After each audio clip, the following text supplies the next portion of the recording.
ನಮ್ ಮಂಡ್ಯ ಸ್ಟೈಲ್ ಅಲ್ಲೇ ಬೀಗ್ರೂಟ ಮಾಡಿದ್ಮೇಲೆ ಬಿಸಿ ಬಿಸಿ ರಾಗಿ ಮುದ್ದೆ ಮಾಡ್ಬೇಕಲ್ವಾ, ಅದಕ್ಕೋಸ್ಕರ ಮಾಡ್ತಾ ಇದೀವಿ ನೋಡಿ.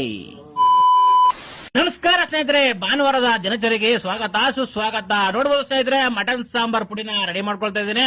ಇವತ್ತು ಒಂದು ಒಳ್ಳೆ ಬೀಗ್ರೂಟ ಇತ್ತು, ಸುಮಾರು 1,500 ಜನಕ್ಕೆ. ಅದಕ್ಕೋಸ್ಕರ ನಾನು ಮಟನ್ ಸಾಂಬಾರ್ ಪುಡಿನ ಮಾಡ್ತಾ ಇದ್ದೀನಿ. ನೋಡಬಹುದು ಸ್ನೇಹಿತರೆ, ಮೊದ್ಲೇ ಆ ವಿಡಿಯೋನ ಮಟನ್ ಸಾಂಬಾರ್ ಪುಡಿ ಮಾಡೋದು ಹೇಗೆ ಅಂತ ತೋರಿಸಿದ್ದೀನಿ. ನೋಡಬಹುದು ಸ್ನೇಹಿತರೆ, ಅವರವರ ಕೆಲಸದಲ್ಲಿ ಅವರವರು ಬಿಸಿಯಾಗಿರೋ. ನಮ್ ನಂಜ ಕೂಡ ಈರುಳ್ಳಿ ಬಿಡಿಸೋದ್ರಲ್ಲಿ ಬಿಸಿಯಾಗಿದ್ದ. ನಮ್ಮ ಭಟ್ರು ಕೂಡ ಹೋಗ್ಬಿಟ್ಟು ಜಾಗ ಎಲ್ಲಾನೆ ಚೆಕ್ ಮಾಡ್ಕೊಳ್ತಾ ಇದ್ರು, ಯಾವ ಜಾಗದಲ್ಲಿ ಏನೇನ್ ಐಟಮ್ ನ ಮಾಡ್ಬೇಕು ಅಂತ ಒಂದು ಸರ್ವೆನ ಮಾಡ್ಕೊಂಡು ಬಂದ್ರು. ಆ ನಂತರ ಸ್ನೇಹಿತರೆ, ನೋಡಕ್ಕೆ ಪಾತ್ರೆಗಳು ಇಷ್ಟೊಂದು ಇರ್ತವೆ, ಆದ್ರೆ ಅಡಿಗೆ ಮಾಡದ್ಮೇಲೆ ಪಾತ್ರೆಗಳೇ ಇರಲ್ಲ. ಯಾವ ಪಾತ್ರೆ ತಗೋರು ಈ ಪಾತ್ರೆ ತಗೋರು ಅಂತ ಅನ್ನೋಂಗ್ ಆಗೋಯ್ತದೆ. ಆ ನಂತರ ಒಲೆ ಹಸ್ಬಿಟ್ಟು ಅಡಿಗೆನ ಮಾಡೋದ್ರಲ್ಲಿ ಬಿಸಿಯಾಗಿದೆ ಸ್ನೇಹಿತರೆ. ಪ್ರತಿಲಿಗೆ ಏನ್ ಮಾಡ್ತೀವಿ ಅಂತಂದ್ರೆ, ಎಲ್ಲದಕ್ಕೂ ಯಾವ್ದಕ್ಕೆ ಎಷ್ಟೆಷ್ಟು ಬೇಕು ಮಸಾಲೆಗಳನ್ನ ರೆಡಿ ಮಾಡ್ಕೊಳ್ತೀವಿ. ನೋಡಬಹುದು ನಮ್ಮ ಅದ್ದೂರಿ ಮಸಾಲೆ. ಆನಂತರ ಟೈಮ್ ಆಗಿದೆ, ಶುಭೋದಯ ಹೇಳ್ತಾ ಇದೀನಿ ಕೇಳಿ.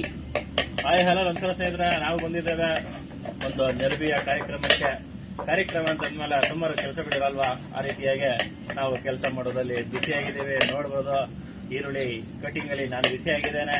ನಮ್ಮ ನಂಜನ್ ತೋರಿಸಿ ಅಲ್ಲೇ ಕಡೆ ನೋಡಿ, ನಂಜ ಟೊಮೆಟೊ ಕಟ್ ಮಾಡೋದ್ರಲ್ಲಿ ಬಿಸಿಯಾಗಿದ್ದೇನೆ. ನಮ್ಮ ಕಾಳೇಗೌಡರು ಏನ್ ಮಾಡ್ತಾ ಇದಾರೆ ನಾನು ತೋರಿಸ್ತೇನೆ ಕೊಡಿ. ಕಾಳೇಗೌಡರು ಈರುಳ್ಳಿ ಕಟ್ ಮಾಡೋದ್ರಲ್ಲಿ ಬಿಸಿಯಾಗಿದ್ದಾರೆ. ಆನಂತರ ಪಾತ್ರೆಗಳು ಒಲೆಗಳು ಎಲ್ಲ ಬೇಯ್ತಿದೆ.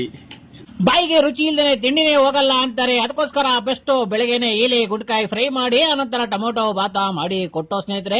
ಅದೆಲ್ಲನೇ ನೀಟಾಗಿ ಅಚ್ಚುಕಟ್ಟಾಗಿ ಖಾಲಿ ಮಾಡಿದ್ರು. ಆನಂತರ ನಮ್ಮ ಕೆಲಸದಲ್ಲಿ ನಾವು ಬಿಸಿಯಾಗಿದ್ದು. ನೋಡಬಹುದು ಸ್ನೇಹಿತರೆ, ಊಟದ ಪಂಕ್ತಿಯಲ್ಲಿ ಮುಂದಾಗಿ ಹೋಗ್ಬೇಕು ಒಂದು ಪಾಯಸ. ಅದಕ್ಕೋಸ್ಕರ ಪಾಯಸನ ರೆಡಿ ಮಾಡಿ ಆನಂತರ ಸ್ನೇಹಿತರೆ ಮಟನ್ ಫ್ರೈ ಮಾಡ್ತಾ ಇದೀವಿ. ಅದಕ್ಕೋಸ್ಕರ ನಮ್ಮ ಸಪೋರ್ಟಿಂಗ್ ನಂಜ ಬಂದಿದ್ದಾನೆ, ಮಟನ್ ತೋರಿಸ್ತಾ ಇದ್ದೇನೆ. ಮಟನ್ ನೋಡಿಸಿದ್ರೆ ಸುಮಾರು 3 ಕ್ವಿಂಟಲ್ ಮಟನ್ ನಾವು ಬಿಯ್ಯ ಹಾಕಿದೀವಿ.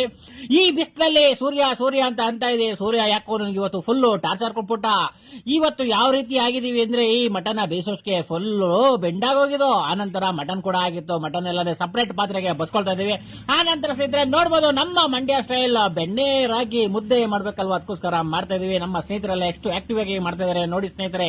ಫೈನಲ್ ಆಗಿ ಸ್ನೇಹಿತರೆ ಜನಗಳು ಬಂದ್ರು, ಟೈಮ್ ಕೂಡ ಆಗೋಗಿತ್ತು. ಅದಕ್ಕೋಸ್ಕರ ಯಾವುದೇ ಆದಂತ ವಿಡಿಯೋಗಳನ್ನ ಮಾಡಕ್ಕಾಗ್ಲಿಲ್ಲ, ಕೆಲಸದ ಬಿಸಿಯಾಗಿದ್ದು. ಯಾಕೆಂತಂದ್ರೆ ಇವತ್ತು ಫುಲ್ ಟೈರ್ಡ್ ಆಗೋಗಿದ್ದು. ಯಾವ ರೀತಿಯಾಗಿ ಅಂತಂದ್ರೆ, ನಮ್ಮ ಅಣ್ಣ ಜಗ್ಗೇಶ್ ಅಣ್ಣ ಡೈಲಾಗ್ ಬರುತ್ತೆ, ಅದನ್ನ ನೋಡ್ಕೊಂಡು ಮುಂದುವರಿರಿ. ಹೇಗಿದ್ದೆ ಹೇಗಾದೆ. ನಮಸ್ಕಾರ ಸ್ನೇಹಿತರೆ, ಫೈನಲ್ ಆಗಿ ಬಂದಿರೋ ಕೆಲಸ ಅಚ್ಚುಕಟ್ಟಾಗಿ ಮುಗ್ದಿದೆ. ನೋಡ್ಬೋದು, ಎಲ್ಲ ಐಟಮ್ ಕೂಡ ಖಾಲಿ ಆಗಿದೆ. ನನ್ನ ಕೆಲಸ ಮುಗಿತ್ತು. ಫೈನಲ್ ಆಗಿ ಊಟ ಮಾಡಿ ಮನೆ ಕಡೆ ಹೋಗೋಣ, ಮತ್ತೆ ಸಿಗೋಣ. ಸದ್ಯಕ್ಕೆ ಕಾಯಕವೇ ಕೈಲಾಸ ಅನ್ನುವ ಹಾಗೆ ಫೈನಲ್ ಆಗಿ ನಾವು ನಮ್ಮ ಹುಡುಗರೆಲ್ಲ ಸೇರ್ಕೊಂಡು ಊಟ ಮಾಡ್ಕೊಂಡು ಮನೆ ಕಡೆ ಬಂದು ಸ್ನೇಹಿತರೆ ಅಷ್ಟೇ.